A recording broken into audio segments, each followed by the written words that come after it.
Hello, आप सबको जय मसीह की। इस सुबह की आराधना में फिर हम आपसे मिल रहे हैं और परमेश्वर ने चाहा कि हम आपसे मिलें और परमेश्वर ने हमें जीवित रखा, जीवितों के बीच में रखा।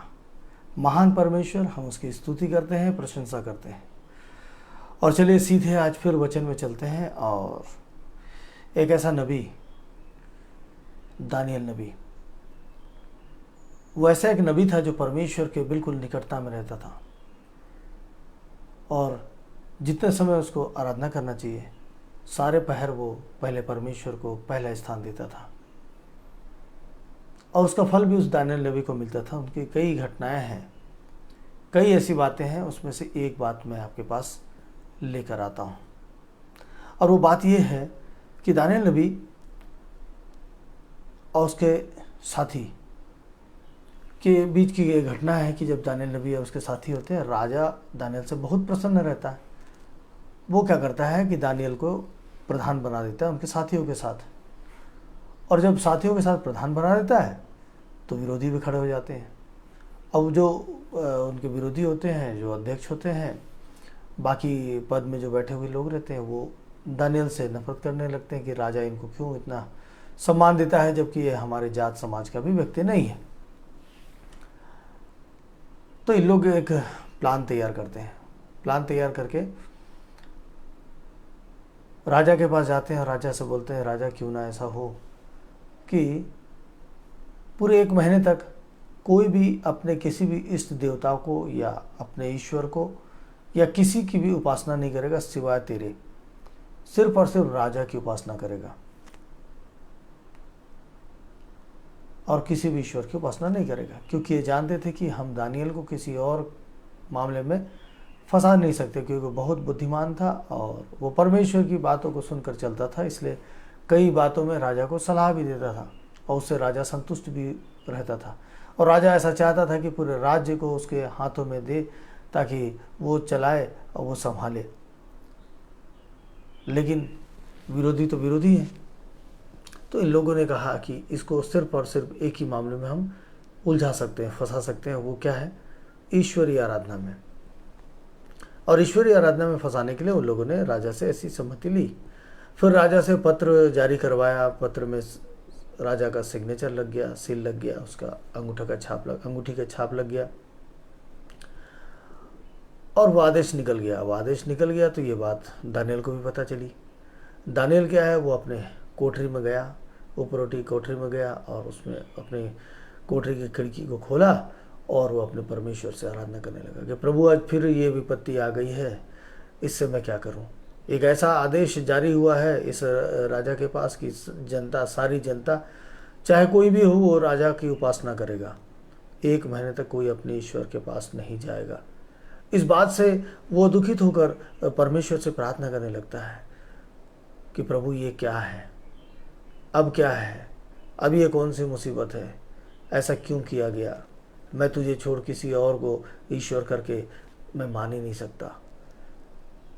और ये लोग, राजा जो है पत्र जारी किया है, ये लोग जो भी हों, इन लोगों ने मिलकर जो भी काम किया हो, क्योंकि दानियल को परमेश्वर सारी बात बता देता था। क्योंकि उस ज़माने में जब भी नबी हुए हैं, परमेश्वर उनको सारी बातें पहले से ही बता देते थे। उसके बाद क्या हुआ कि उसको आराधना करते हुए लोग देखे।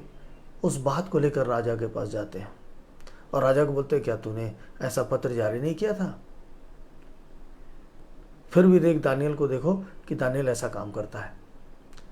वो अपने ईश्वर की आराधना करता है, अपने ईश्वर के सामने घुटने टेकता है, जबकि आदेश तो ऐसा निकला है, पत्र ऐसा निकला है। और तब ये पुरुष राजा के पास उतावली से आकर कहने लगे, हे राजा, यह जान रख कि मादियों और फरीसियों में यह व्यवस्था है कि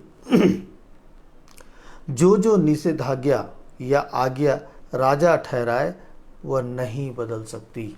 जो भी आज्ञा है वो नहीं बदल सकती। तब राजा ने आज्ञा दी और दानियल लाकर सिंहों की मान में डाल दिया गया। उस समय राजा ने दानियल से कहा, तेरा परमेश्वर जिसकी तू नित्य उपासना करता है, तेरा परमेश्वर जिसकी तू नित्य उपासना करता है, वही तुझे बचाए। ऐसा राजा ने कह दिया और एक पत्थर लाकर उस मान को ढक दिया गया और उस पत्थर के ऊपर राजा का छाप लगा दिया गया, सील कर दिया गया। और तब राजा अपने महल में चला गया, क्योंकि राजा बड़ा उदास हुआ। राजा तो जानता था कि ये षड्यंत्र है और ये षड्यंत्र का शिकार हो गया है, और मेरे पास ऐसा एक बुद्धिमान व्यक्ति जो आज मेरे पास है लेकिन वो आज नहीं रहेगा। उदास हो गया, उदास होकर अपने महल में चला गया। सारी रात जागता रहा, टहलता रहा, बिना खाए पिए। वो दानियल के लिए बड़ा उदास। और जैसी सुबह होता है झट दौड़ के आता है राजा और आकर बोलता है। भोर को पौ फटते ही राजा उठा और सिंहों के गड्ढे की ओर फुर्ती से चला गया। जब राजा गड्ढे के निकट आया तब शोक भरी वाणी से चिल्लाने लगा, शोक भरी वाणी से चिल्लाने लगा। और दानियल ने कहा, तब दानियल क्या बोलता है, तब दानियल से कहा, हे दानियल, हे जीवित परमेश्वर के दास, क्या तेरा परमेश्वर जिसकी तू नित्य उपासना करता है तुझे सिंहों से बचा सका है? उदास होकर दुख भरी आवाज में राजा पुकार रहा है कि हे दानियल, जिस परमेश्वर की तू आराधना करता है क्या वो परमेश्वर तुझे बचाया है? क्या तू जीवित है? कितना दुखी था। लेकिन तभी दानियल ने राजा से कहा, हे राजा, तू युगायुग जीवित रहे। मेरे परमेश्वर ने अपना दूत भेजकर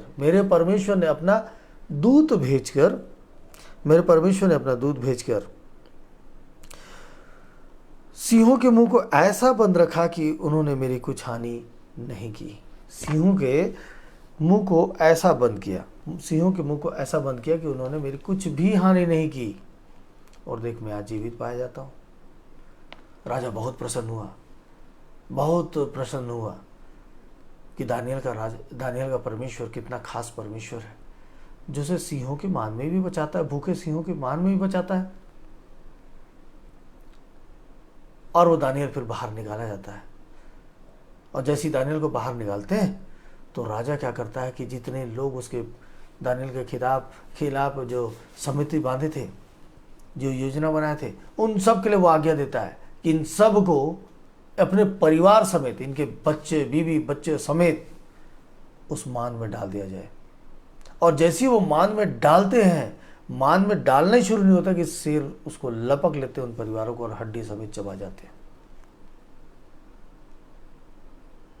और ये बात साबित हो जाता है कि परमेश्वर, दानियल का परमेश्वर एक बार फिर दानियल को बचाता है। एक बार फिर कहने का मतलब है कि हम सब जानते हैं कि दानियल के द्वारा कई घटनाएं हुई हैं, और इस बार फिर दानियल बचा लिया गया। और जो उसके खिलाफ षड्यंत्र रचे थे वो खत्म हो गए, वो मार दिए गए। षड्यंत्र रचने वाले ज़्यादा रुकते नहीं है। जो परमेश्वर के पास निकटता में जो है, परमेश्वर के निकटता में जो रहता है, परमेश्वर से प्रार्थना करता है, सही समय में परमेश्वर की उपासना करता है और अपने जीवन को परमेश्वर के सामने समर्पित रखता है, तो चाहे वो भूखे शेरों के सामने क्यों न रख दिया जाए, वो बचा लिया जाएगा। मैं ऐसे परिवार को जान रहा हूँ, ऐसे भाई को जान रहा हूँ जो मिलकर व्यापार तो कर रहे हैं, लेकिन उसी व्यापार में उसी के भाई, उसी के अपने लोग उसके खिलाफ में कुछ ना कुछ चाल चल रहे हैं। और वो भाई प्रभु यीशु मसीह पर विश्वास करता है, और वो भाई मेरे साथ मिलकर प्रभु की आराधना करता है, उपासना करता है। वो मसीह के पंथ का नहीं है, लेकिन उसने मसीह को बचाना है, और उसका विश्वास पूरे तरीके से परमेश्वर पास है, और वो आए दिन उस समस्या का सामना कर रहा है। तो परमेश्वर के लोगों को हानि तो पहुंचाने का प्रयास किया जा सकता है, लेकिन वो हानि फिर कर लौट कर उस व्यक्ति के पास आती है। चलिए, प्रत्येक दिन के समान मैं जो आपके सामने कहानी रखता हूँ, एक कहानी मैं आपके सामने फिर रख रहा हूँ। और ये कहानी इसे मिलती तो नहीं है, लेकिन उसी आधार पर, जबकि शेर की बात हुई, और शेर के खाने की बात हुई तो मुझको एक कहानी याद आ गई। एक चोर है, एक राज्य में एक चोर रहता है। वो उस चोर से इतने परेशान थे लोग, और वो बहुत तेज चोर था। एक दिन वो चोर क्या किया, राज दरबार में पहुंच गया और रानी का ही 9 लखा हार को चुरा कर भाग गया। राजा भी हैरान परेशान हो गया और वो सिपाहियों को लगा दिया, और सिपाही उसके इतने पीछे पड़ गए, इतने पीछे पड़ गए कि उसे भागना पड़ा। और वो जंगल में भाग कर छिप गया, जंगल में इधर उधर फिर रहा था। तब वो जंगल में फिरते फिरते फिरते फिरते क्या देखता है, एक जानवर के कराहने का आवाज़। एक जानवर जो है कराह रहा है, तकलीफ में है, कराह रहा है। तो वो नज़दीक में जाकर देखता है कि एक शेर है, उसके पैर में जो है, उसके पैर के पंजे में एक बहुत तेज जो लकड़ी का खूंटी होता है वो चुभा हुआ है, और उसके दर्द से वो शेर कराह रहा है, पड़ा हुआ है। पता नहीं कितने दिन से उसको चुभा हुआ होगा, 3 दिन 4 दिन 5 दिन 10 दिन जो भी हो, और वो कराह रहा है। तो ये चोर जो है हिम्मत करते करते उसके पास जाता है, और जाने के बाद क्योंकि शेर तकलीफ में था तो वो जानवर उसको मौका देता है, और ये क्या करता है, उसको बड़े प्यार से उसके पैर से उसको निकाल देता है, और निकाल के झट से वो क्या करता है, दौड़ जाता है और दूसरी ओर छिप जाता है। शेर इस बात को देखता होता है, उसको अच्छे से देखता है शेर, और शेर जंगल में लंगड़ाता हुआ चला जाता है, और लंगड़ाता हुआ चला जाता है। उसके कई दिनों के बाद ये चोर पकड़ में आता है, और जब चोर पकड़ में आ जाता है, क्योंकि सेना उसके पीछे पड़ी थी, चोर को पकड़ लिया जाता है। और उसकी चोरी से इतने परेशान हैरान थे पूरे लोग, गांव के लोग, राज्य के लोग। तो राजा उसको सजा सुनाता है और बोलता है कि ये जो चोरी करते हैं इनको भूखे शेर के सामने डाल दिया जाए, जिससे कि लोग देखें और दोबारा कोई भी चोरी ना करे। ये कठोर जो आज्ञा है वो राजा सुनाता है, और एक भूखे शेर के सामने इस चोर को डाल दिया जाता है। लोग देखते हैं कि इसको अब शेर खा जाएगा, लेकिन शेर खाता नहीं है, उसको मारता नहीं है, बल्कि क्या करता है, शेर उसके पास पे आता है, उसके पैर को चाटने लगता है, उससे एक पालतू कुत्ते के समान उससे लाड़ करने लगता है। सब हैरान हो जाते हैं, ऐसा क्या हो गया, कि ये शेर किसी को खाने के बजाय उससे लाड़ कर रहा है, इस व्यक्ति से ऐसा व्यवहार कर रहा है कि पूछो मत।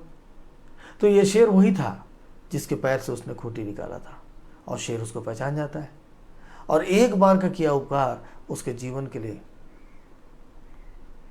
जीवनदान साबित होता है, और वो शेर उसको जीवनदान देता है। शेर तो राजा इस बात को देखता होता है, अरे ये क्या बात है, लेकिन सिर्फ वो चोर जानता है कि उसने क्या किया था। राजा इस बात से प्रसन्न होता है और उसे फिर मौका देता है, अवसर देता है कि तुम भले गुण में चोर हो, लेकिन तुम्हारे में कुछ तो खास बात है, जिसके कारण ये शेर, ये जानवर, ये भूखा शेर भी तुम्हारे लिए क्या करने लगा, तुमसे प्यार करने लगा।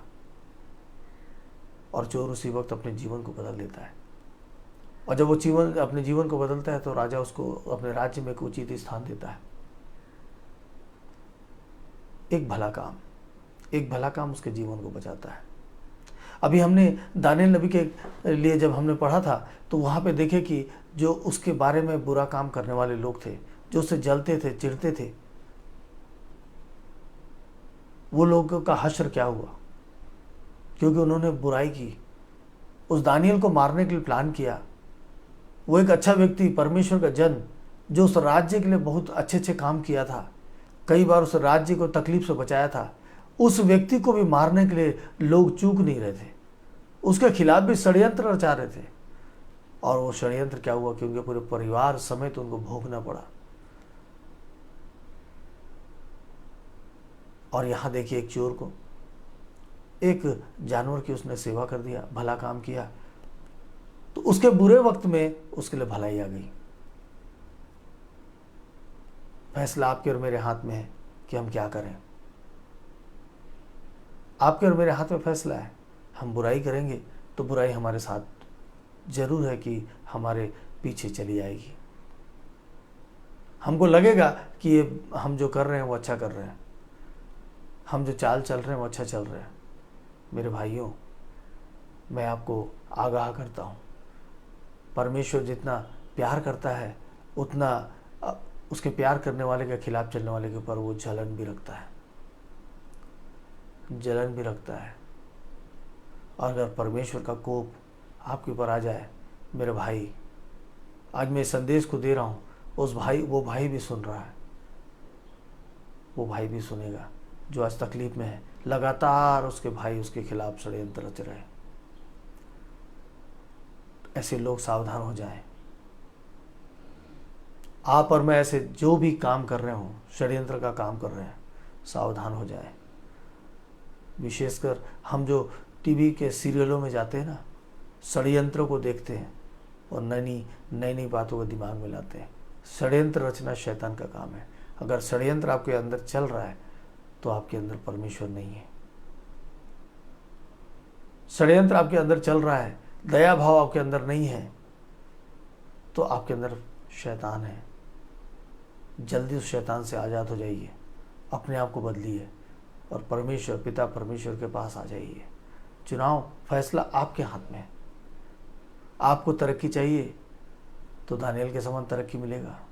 राजा बेचैन हो गया, रात भर परेशान हो गया। क्या होगा उस दानियल का, क्या होगा उस दानियल का? क्या शेर उसको मार डालेंगे? क्या उसका परमेश्वर उसको बचा पाएगा? अब वो भी उस परमेश्वर से प्रार्थना करने लगा होगा कि हे दानियल के परमेश्वर, उसको बचा लेना, बचा लेना, मेरे से गलती हो गई है, मैंने आज्ञा दिया है, मेरे से गलती हो गई है।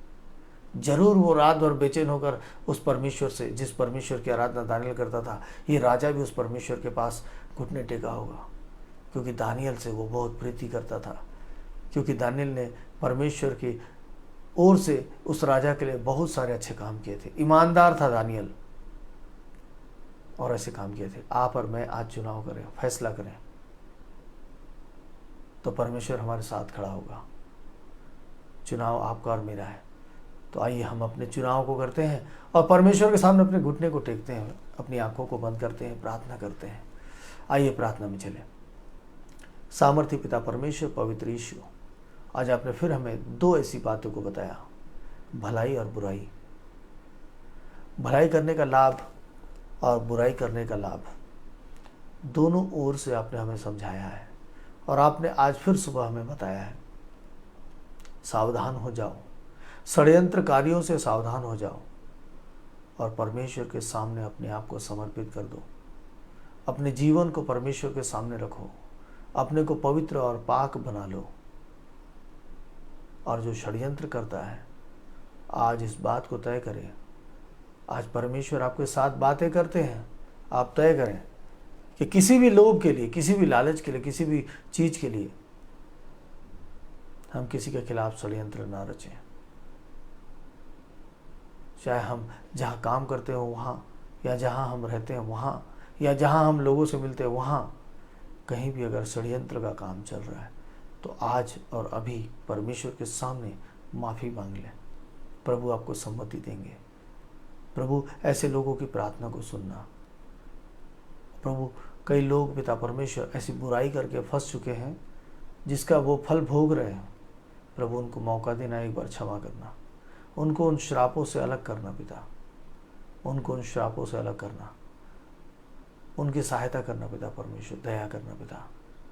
प्रभु, जितने लोग पिता, अधिकांश पिता परमेश्वर हमने कलीसियाओं में देखा है, कलीसियाओं में देखा है पिता परमेश्वर, षड्यंत्रों को रचते हुए पिता परमेश्वर, कलीसियाओं के झुंडों में देखा है। प्यारे पिता परमेश्वर, पास्टरों के खिलाफ खड़े होते हैं, षड्यंत्र रचते हैं पिता परमेश्वर, उस चर्च को चलाने के लिए, उस भवन को चलाने के लिए, उस कमेटी को चलाने के लिए षड्यंत्र रचते हैं, एक दूसरे के खिलाफ में खड़े होते हैं। मेरे प्रभु, जिस पवित्र शास्त्र को उस चर्च में दिया गया है, उस पवित्र शास्त्र को भी वे लोग नहीं समझते हैं।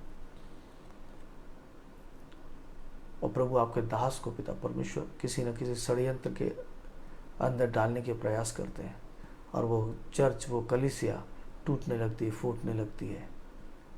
थोड़े से लाभ के लिए पिता ये लोग ऐसे चाल चलते हैं। मेरे प्रभु, आज ऐसे लोग भुगत भी रहे हैं पिता परमेश्वर।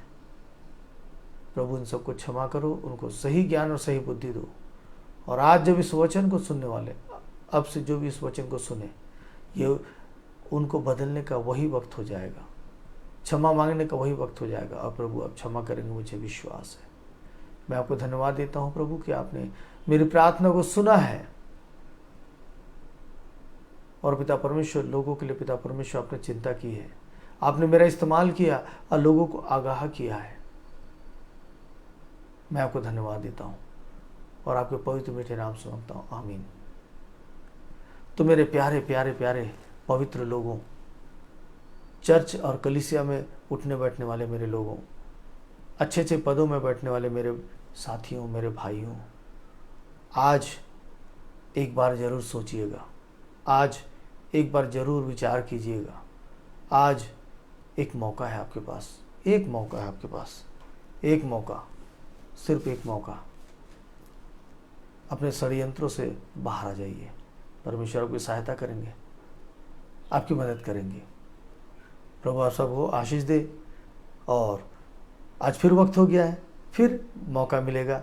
परमेश्वर ने चाहा तो हम कल सुबह फिर मिलेंगे, एक अच्छी कहानी, एक अच्छा वचन, एक अच्छी शिक्षा के साथ। तो आप सबों के से हम विदा लेते हैं। आप सबों को जय मसीह की।